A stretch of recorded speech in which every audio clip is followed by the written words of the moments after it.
She cannot be serious.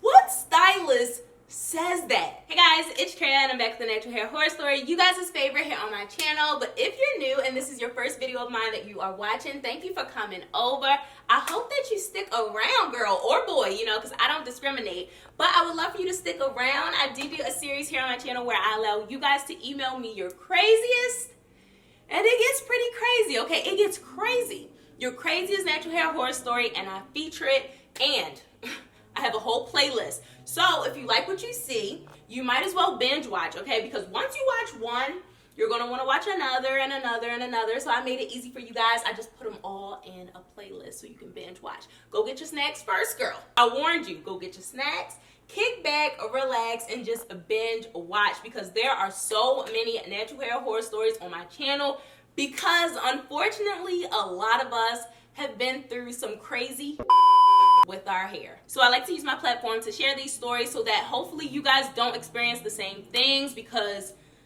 some of these stories become repetitive, okay? A lot of us be losing our edges, okay? A lot of us be going to some terrible hairstylists, okay? We've all been there. Well, not all of us, okay? But a lot of us have been there, okay? Been there, done that. So if you haven't been there, you're a lucky one. So you need to watch these videos to make sure that you don't become in these natural hair horror stories. But anyway, let's jump into it. If you have a natural hair horror story that you would like me to feature, you can email me at Sendtotraeh@gmail.com. If you didn't catch that, it's okay. I have it in the description box for you. Email that email, not my business email. Okay, let's jump into it. So the email says, "Hi Traeh, I've been watching your channel since 2016. Oh my gosh, you are so loyal. Thank you for sticking with your girl, okay? Thank you so much. So it says, "I've been watching your channel since 2016 and have absolutely loved your care and confidence in your natural hair. Thank you. I've also been watching your natural hair horror stories since the first upload.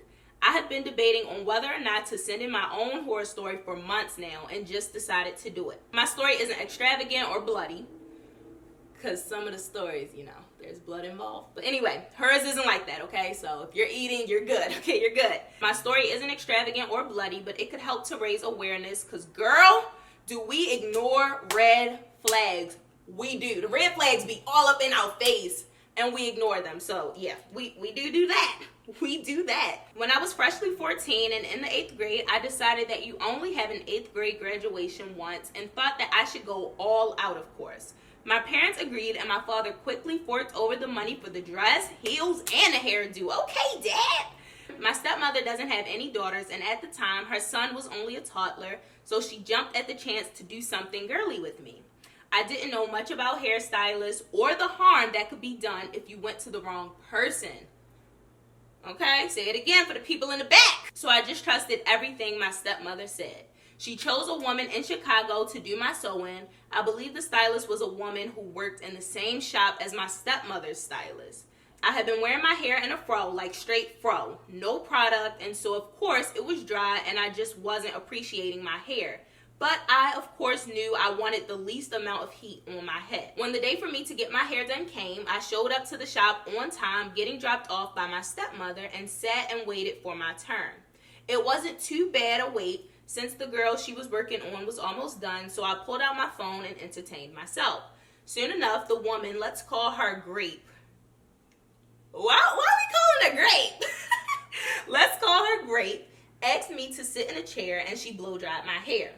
I proceeded to tell Grape that I hadn't had any heat on my hair in an entire year and I've never had a perm, just to give her some insight on what she'd be dealing with and how much I valued my hair, which is super, super important. If you're going to a stylist and you're not having a consultation, at least at your appointment, tell them about your hair. Tell them what your hair likes, what it doesn't like, if you use heat, if you don't, if you're relaxed or if you're not. Like, tell them what products you use so they can be familiar and they can know how to better care for your hair and style your hair. So, yes, good for you. She blew off what I had said and told a younger girl to come braid my hair.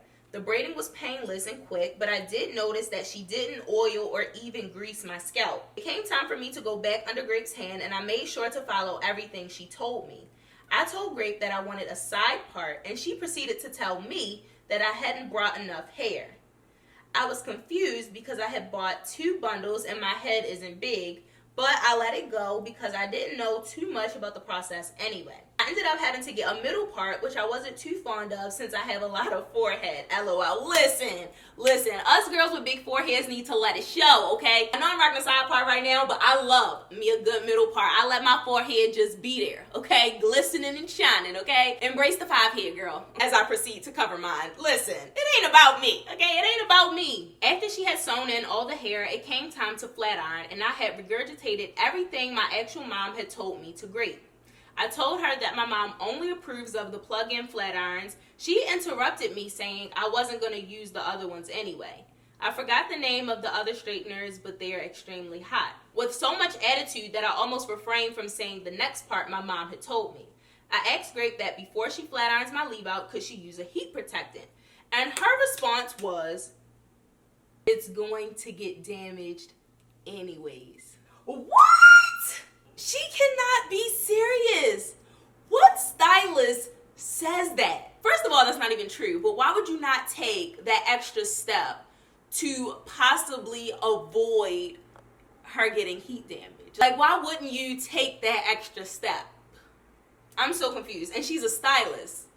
What in the foolishness? Tisk, tisk, tisk. It's a huge red flag when the stylist doesn't care about the health of your hair. You're right. You're so right. I, however, kept my backbone and didn't let up with telling her to put a protectant on my hair. Girl, she found some olive oil and put it into my hair, then continued to flat iron. After the hairdo was done, I liked the result. It was different than my usual braids or fro, so I was excited. I enjoyed my graduation with my new hair and compliments despite the itching and tightness. After about 2 months, I decided that I was done maintaining the hair and asked my mom to help take the hair out. My mom cut around the edges, taking only the thread out, and made me do the rest. I was ecstatic to see my real hair once again and see some new growth.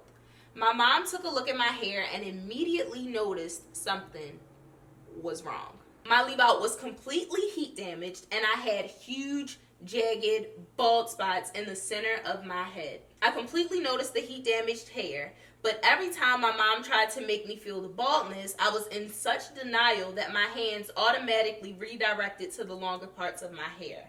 I'm not sure why I never just took a picture of my hair to see for myself, but I definitely saw later on.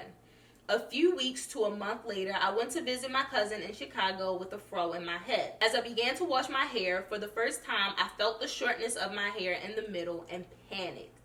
I had my cousin come take pictures and I almost cried. It was so bad. I will put pictures. Luckily, after about 4 months, my hair was completely back to normal with minimal care. I'm a lazy natural. Listen, I feel you. I'm a lazy natural as well, but we gotta do what we gotta do so our hair can get where we need it to be. It's been a few years and my hair has transitioned back to its normal 4B, 4C curl, and I'm happy to say I use better products and keep my hair healthy with heat only to clip the ends. You don't have to use heat to get your ends clipped. Thanks for reading my story. It really means a lot for you to take your time out to do this. This picture is a bit blurry, but you can still tell there's a shortage of hair. So I'll include the pictures now.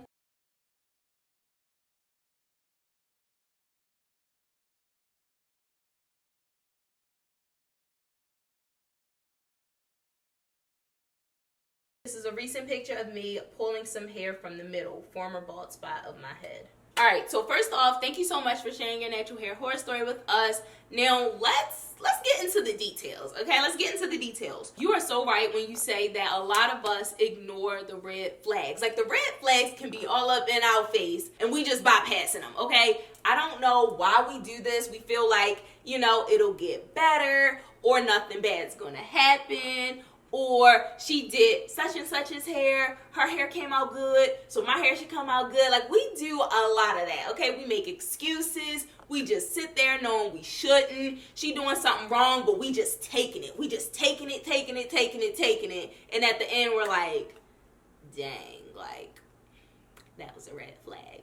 Like, we do that. We do that. And it sucks because we end up in situations like this. Let me tell y'all something. If a stylist says that heat is gonna damage your hair anyway, okay, and she doesn't try to take preventative measures to avoid it from happening, that means she don't care. She don't care about your hair. She don't care. Yes, I said care.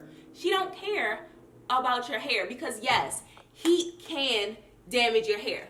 We know this. We all know this. But why not take that step to try to avoid it? There are lots of people that use heat on their hair and their hair is perfectly fine. It's not damaged or anything. And on the contrary, there are people that flat iron their hair using a heat protectant first and still get damaged. It is what it is. But why not try to prevent that from happening? Your stylist should not just be focused on getting the style done, okay? Achieving the style. They should also care about the health of your hair, tell you how to maintain your hair with the style in, like, what is happening? Like, why would she say it's gonna get damaged anyway, so I'm just not gonna do anything at all? What? Like, it should be more than just styling your hair. You know, am I tripping? To us, these stylists are the experts, okay? They know what they're doing. They should be offering their services and their expertise when doing your hair, okay? But to tell you that your hair is gonna get damaged anyway, so I'm just gonna do this, is just crazy to me. It's crazy. If my stylist doesn't care about the health of my hair, then she shouldn't be in my hair at all. Like, I don't get it. Because when I got my hair colored, the stylist told me how to maintain my hair, what I needed to do to keep it healthy. Like, she didn't say, okay, listen, this color is gonna damage your hair, so just deal with it. Like, what? Like, mind blown. But good for you for even speaking up, because a lot of us don't even do that. And then when I get these emails, it's like, okay, like, you should have said something. When she did this, you should have walked out. And it's kind of like you allowed it to happen. But you were 14, so good for you for even speaking up, okay? So you liked how your hair came out. It was really cute. But the problem occurred when you finally took out the style. Your hair was heat damaged and you had a bald spot in the center of your head. Now, I'm trying to figure out where this bald spot came from. Like, I'm trying to figure out if it was because of your braids, but you said that the braids were painless, or was it the actual sewing part that made your braids feel tight? Like, you ended up getting a noticeable bald spot.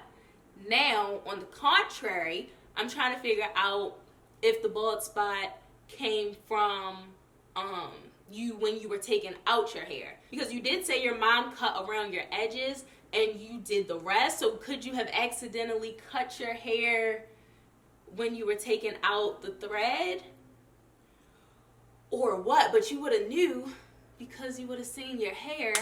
I don't know. I don't know, but it can be tricky when you're trying to cut the thread out. You can accidentally cut your hair because they're both black, okay? But you would have known if you cut your hair, you know what I mean? I don't know, girl. Like, I don't know who is at fault here. Like, do we blame the stylist because it was tight and that could have caused the bald spot? I don't know if I can necessarily blame the stylist for this one. Like, some stories I'd be like, yeah, that was the stylist's fault, okay? But this one I'm kind of like, I don't know. But anyway, I'm glad that that's over and done with for you and your hair is growing back nice and healthy. Oh yeah, you definitely don't need to put that unnecessary heat on your hair just to trim it, okay? So there's a lot of videos on YouTube on how to trim your hair, and there's no heat involved, okay? But yes, thank you so much again for sharing your natural hair horror story with us. Like I said, if you guys have a natural hair horror story that you would like me to feature, you can email me at sendtotraeh@gmail.com. It will be down below if you didn't catch that, okay? And if you enjoyed this video, subscribe, because I have a bunch more. They get pretty graphic. This one was kind of mild, okay? But they get pretty crazy, okay? So make sure that you binge watch. The playlist is down below. I hope that you guys enjoy, and I'll see you guys next time. Bye, guys.